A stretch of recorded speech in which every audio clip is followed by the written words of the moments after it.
Le biais de la maison quand on investit. Est-ce que tu as déjà entendu parler de ce biais? Si on peut parler d'énormément de biais qui concernent et qui touchent les investisseurs lorsqu'on parle d'investissement, mais est-ce que tu as déjà entendu parler du biais de la maison? Il y a fort à parier que tu en sois probablement victime ou que tu l'as été à tes tout débuts dans ta carrière d'investisseur. C'est assez naturel et tu vas très vite comprendre ce qu'est le biais de la maison. Le biais de la maison, comme son nom l'indique, en fait, ça fait référence au fait que la majorité aujourd'hui des investisseurs préfèrent investir leur argent dans des actions dites domestiques, donc des actions, on va dire, à la maison dans leur pays d'origine. Donc si tu es français, en France, plutôt que en fait d'investir leur argent dans des actions qui seraient étrangères, donc en dehors de leur pays d'origine, donc pour vous ou la majorité d'entre vous, la France, tout en ignorant en fait la majeure partie des bénéfices que ça pourrait apporter que d'investir à l'étranger. Alors ça s'explique assez facilement sur les raisons initiales du pourquoi, du comment les investisseurs préfèrent investir dans des actions domestiques. C'est qu'initialement les marchés financiers, il faut se rappeler que c'est quand même très récent l'idée qu'on puisse aller investir partout dans le monde dans des conditions vraiment optimales en termes de coûts, de facilité, de facilité d'accès au niveau du juridique, fiscal, etc. À l'époque, c'était coûteux. C'était coûteux que d'aller investir outre-Atlantique ou sur des marchés asiatiques. C'était difficile d'accès. Il fallait avoir des contacts ou des banquiers un petit peu haut de gamme. Il fallait avoir certains moyens pour pouvoir passer des ordres parce qu'il y avait beaucoup de frais.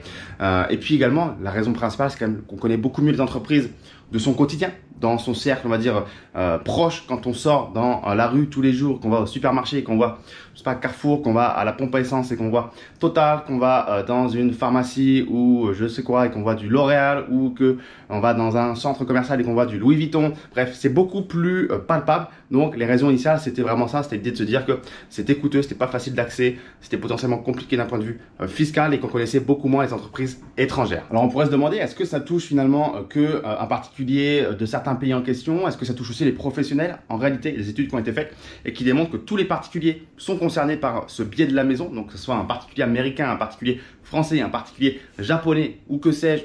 Tout le monde est concerné par ce biais de la maison, mais également les professionnels. Donc on s'est rendu compte que les professionnels également étaient en fait impactés par ce biais de la maison et que les gérants, les managers de fonds d'investissement par exemple étaient surpondérés sur des actions domestiques et principalement chez les managers qui étaient un petit peu moins expérimentés. Donc les managers moins expérimentés surpondérés sur des actions domestiques, ceux plus expérimentés avaient tendance un petit peu à être moins victimes de ce biais de la maison, mais on se rend compte quand même que in fine, que ce soit particulier ou professionnel et que ce soit du côté américain ou asiatique ou européen, tout le monde est quasiment concerné en fait par ce biais de la maison qui est une tendance naturelle d'aller vers quoi on connaît et ce qui est purement en fait humain. Mais le problème de ce biais de la maison, c'est que en fait c'est quelque chose qui est relativement émotionnel. C'est pas quelque chose de rationnel. Ce biais il intervient parce que on connaît pas quelque chose, donc on n'y va pas. On connaît moins, donc on n'y va pas. Et sentimentalement parlant, on se dirige vers des choses qu'on connaît. Donc ça c'est vraiment pas bon en émotion, parce que en émotion il faut vraiment être très rationnel. Il faut pas se laisser influencer par les émotions et pas se dire je connais mieux cette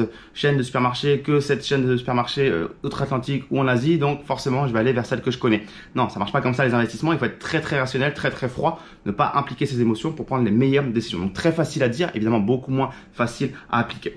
En fait, ce qui se passe aujourd'hui, c'est qu'il y a plusieurs raisons. Je t'ai fait une petite liste ici devant l'ordinateur qui explique pourquoi tu as encore aujourd'hui beaucoup de particuliers français qui ne veulent pas aller investir, notamment sur le marché américain. Si tu ne me connais pas, moi j'investis sur le marché américain depuis maintenant 7 à 8 ans. J'ai investi à peu près 550 000 $ dans des actions à dividendes exclusivement américaine. Même si je suis né sur le sol français, eh bien je n'investis pas du tout en France, et je le vois chez beaucoup de mes clients qui comprennent évidemment toute la puissance du marché américain, la rentabilité, la liquidité, les plus grosses entreprises, la culture de l'actionnariat, du dividende, etc. Mais pour autant, ils ont toujours ce biais de la maison, et je le ressens très fortement, de se dire ouais mais quand même le marché français il est pas si nul que ça. On a en plus de ça le PEA 0%, donc on essaie de trouver des arguments sur lesquels se rattacher. Le PEA 0%, c'est vraiment un faux argument, parce qu'encore une fois, si tu gagnes 5% avec 0% de fiscalité, tu as 5% à la fin. Mais par contre, si tu gagnes 10% avec 30% de fiscalité comme aux États-Unis, il te reste 7 à la fin. Donc tu as gagné plus d'argent en étant imposé que en n'étant pas imposé et en restant en France. Donc ça, c'est un faux argument. Il faut voir comment tu vas générer derrière. Donc bref, on essaye un petit peu de se rattacher à des choses comme ça pour se convaincre que finalement, son marché domestique n'est pas un marché si mauvais que ça. Et ça marche pour les Français, mais ça marche pour quelqu'un qui serait en Corée, ça marche pour quelqu'un qui serait, je sais pas, au Brésil ou où tu veux. En fait, tout le monde en tant qu'humain réagira comme ça et se dira c'est pas si mal où on est, c'est comme ça, plutôt que de faire l'effort d'aller voir ce qui se passe ailleurs. Parce que voilà, je te le disais, il y a une petite liste de paramètres qui font que on se convainc de rester à la maison, c'est notamment la barrière de la langue. Bah, quand tu es en France, on va vraiment rester sur la dualité France-Amérique.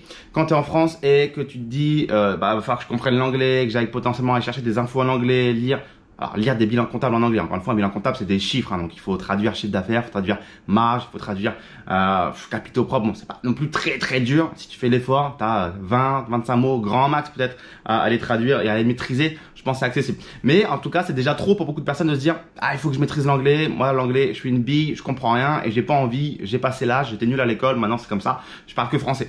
Voilà, premier argument.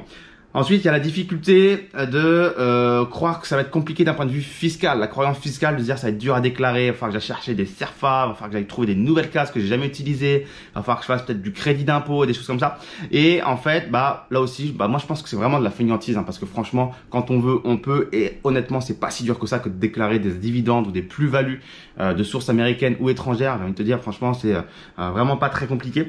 Non, mais on a cette croyance de croire que ça va être très compliqué, que ça va impliquer plusieurs pays, plusieurs réglementations, plusieurs gouvernements, et on va se dire, oh là là, ça va être un bordel, il va peut-être y avoir des erreurs, on va venir m'emmerder, on va me faire des réclamations, je vais pas réussir à répondre. On s'imagine tout de suite tout un tas de choses, alors qu'au final, bon, il y a quand même pas grand chose qui se passe. On parle d'investissement long terme très passif, où on fait que très peu d'ordre tous les mois, un seul ou deux grands max. Bon, il peut pas y avoir 50 000 erreurs, toi. Il y a aussi, bah, en fait, le côté fainéantiste, comme je disais, flemme de faire un effort pour comprendre, en fait, parce que bah, c'est plus simple de rester dans sa complaisance, dans son quotidien, dans son confort, dans sa routine, dans sa vie de tous les jours, plutôt que de se dire, alors attends, c'est quoi les leaders dans le secteur de l'industrie ou de la santé aux États-Unis, mais pourquoi lui il est plus leader que son concurrent? C'est quoi son avantage compétitif? En fait, il faut tout réapprendre. Alors voilà, c'est ça aussi l'investissement. Toi, il y a un moment, tu fais de l'immobilier, il faut que tu apprennes un marché. Tu investis dans les startups, il faut que tu apprennes le marché de la startup. Tu investis dans des actions, c'est pareil, la crypto c'est pareil. Bref, il n'y a pas de magie. Ça, c'est inhérent, j'ai envie de dire, à l'investissement. Tu n'investis pas au hasard, en tout cas. Normalement, non. Ensuite, qu'est-ce que tu as d'autre? Flemme de gérer plusieurs devises. Donc voilà, ah mais il y a de l'euro, il y a du dollar, donc il va falloir que je convertisse mes euros en dollars, mais peut-être que des fois le taux de change sera pas bon. Donc qu'est-ce que je vais faire dans ce moment-là? Est-ce qu'il faut que je passe à l'action? Est-ce qu'il faut que je fasse une pause? Mais si j'ai des dollars, ça veut dire que j'ai peut-être des comptes à l'étranger. Est-ce qu'il faut que je déclare mes comptes à l'étranger? Bref, en fait, on se crée tout un tas de scénarios, encore une fois, compliqués, alors qu'en fait, convertir des euros et en dollars aujourd'hui, ça se fait mais en 2 clics et il se passe rien. T'es même pas obligé d'avoir un compte à l'étranger, tu peux faire ça sur des comptes multidevises que tu détiens aujourd'hui de ton côté depuis la France. Enfin, c'est extrêmement simple. Donc ça, fausse raison également. Non-compréhension des entreprises, de la politique du pays en question, des règles comptables du pays en question, de la fiscalité du pays en question. Bon, tout ça pour moi, c'est évidemment un point à considérer, mais qui n'est encore une fois pas aussi immense que ce qu'on peut imaginer. Peur de payer plus cher en frais, on va se dire, ouais, mais il me faut un nouveau courtier peut-être, je vais peut-être payer plus cher en frais, les taux de change, les passages d'ordre, tout ce que tu veux. Devoir créer un compte chez un autre courtier, se dire, ah, mais moi j'avais un peu uniquement chez, je sais pas, Boursorama ou Bourse Direct ou dans ma banque traditionnelle, grosse erreur. Et il va falloir que je crée un courtier, je sais pas, chez un Interactive Broker, je vais avoir 2 courtiers du coup, ah, c'est chiant à gérer, bref, l'impression qu'il y a plus de risques.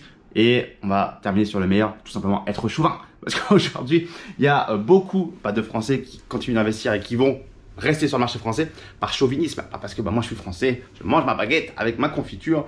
L'apéro, c'est du vin avec du saucisson et du beurre de micelle. Et c'est comme ça. Donc me fais pas chier avec des entreprises américaines. Moi je suis français. Donc voilà, je le dis sur le ton de la rigolade, mais c'est un petit peu ça pour certains. Certains sont chauvins. Mais c'est dommage, parce qu'encore une fois, les actions US, ça représente 60%, c'est énorme, et bah, du marché mondial. Et comme tu disais, c'est le marché le plus rentable, le plus ancien, avec le plus de data, avec le plus de culture autour du dividende et de l'argent. En France, tu vois très bien ce qui se passe. On crache toujours sur les dividendes, les actionnaires, les investisseurs. Aux États-Unis, en Amérique, il y a tellement de fonds de pension qui dépendent des dividendes d'entreprises américaines que c'est même pas un débat en fait. C'est dans la culture, les dividendes. Voilà, c'est normal. C'est le pays qui en verse le plus au monde, qui est le plus généreux. Ouais, les plus belles entreprises du monde. Ouais, j'ai pas envie de sucer les Américains parce que c'est pas du tout le peuple que je préfère le plus, le pays que je préfère le plus au monde. Mais d'un point de vue business et action à dividendes, il n'y a pas à dire, il n'y a pas à cracher dans la soupe. Ce sont pour moi les plus belles entreprises, les plus belles opportunités. Ok? Donc voilà, quand tu es américain, tu peux être chauvin, il n'y a pas de souci. Tu as déjà le meilleur marché du monde. Donc voilà, et 85%, j'ai la stat sous les yeux, 85% des Américains investissent chez eux. Donc là, il n'y a pas de souci. J'ai envie de te dire, bah, tu es américain, tu investis chez toi, tu as les plus belles entreprises, elles sont rentables. Voilà, mais quand tu es français, je trouve ça vraiment dommage de se priver de ça parce que tu passes vraiment à côté d'une grosse performance. Donc pour certains, on va dire le confort a un coût. Ils vont se dire, bon, je suis conscient qu'il y a mieux ailleurs, mais moi, j'ai pas envie de m'emmerder. Je préfère faire moins de performances, mais rester chez moi. Pourquoi pas, mais c'est très dommage, parce que quand même, quand tu investis à la pas, c'est quand même pour gagner de l'argent. Donc je trouve ça dommage. Mais voilà, et surtout que rien n'empêche de faire les deux. C'est-à-dire que moi je dis toujours à mes clients, ok, pourquoi pas? Tu veux profiter de ton PEA, tu as des entreprises que tu aimes beaucoup en France, que tu veux détenir dans ton PEA, il n'y a aucun souci. Et même, je dis à tout le monde, crée un PEA, ça coûte rien, c'est gratuit. Tu fais tourner le fameux compteur fiscal pour qu'au bout de 5 ans, ton PEA soit mature et non fiscalisé, en tout cas hors CSG, CRDS. Mais pourquoi ne pas faire les deux en fait? Pourquoi ne pas avoir une partie PEA, une partie compte titre, investir PEA en France et Europe et compte titre sur des actions américaines? Donc voilà, encore une fois, aujourd'hui on n'a plus aucune excuse pour ne plus investir à l'étranger et aux États-Unis. C'est devenu super simple. Aujourd'hui, tu crées un compte titre chez Interactive Broker. Ça prend pas beaucoup de temps. Tu achètes très vite tes premières actions aux États-Unis en quelques clics. C'est réglé. Donc diversifier encore une fois, c'est réduire son risque, augmenter sa performance et mais c'est super important. Voilà. Dis-moi ce que tu en penses. Eh bien, dans les commentaires ci-dessous, est-ce que tu avais déjà entendu parler de ce billet de la maison? Est-ce que tu estimes que tu en es victime? Dis-le moi honnêtement dans les commentaires ci-dessous. Je suis très curieux de savoir si tu penses que, oui, tu es, entre guillemets, alors victime. Alors, c'est peut-être pas le bon mot, victime, ça paraît un petit peu péjoratif. Est-ce que tu penses que, voilà, tu subis, je sais pas comment dire, ce billet de la maison?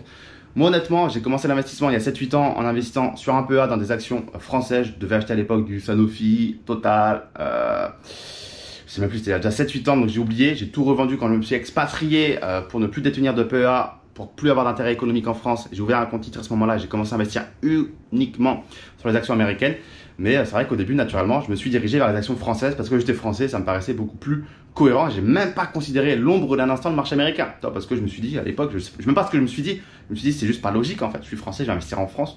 Et plus tard, j'ai bien compris qu'en fait, c'était potentiellement une erreur et que c'était aux États-Unis en lisant des études académiques et plein de livres et des ressources que voilà, la performance, les dividendes, c'est aux États-Unis, point barre. Il n'y a même pas de débat là-dessus. Voilà, dis-moi tout dans la barre de commentaires ci-dessous. Si tu as la moindre question, avec grand plaisir, j'y répondrai. Dans la barre de description, tu as beaucoup de ressources sur les actions à dividendes, livres, services mensuels, formations vidéo, gratuites, payantes, tu as tout ce qu'il faut. Donc, clique bien la barre de description.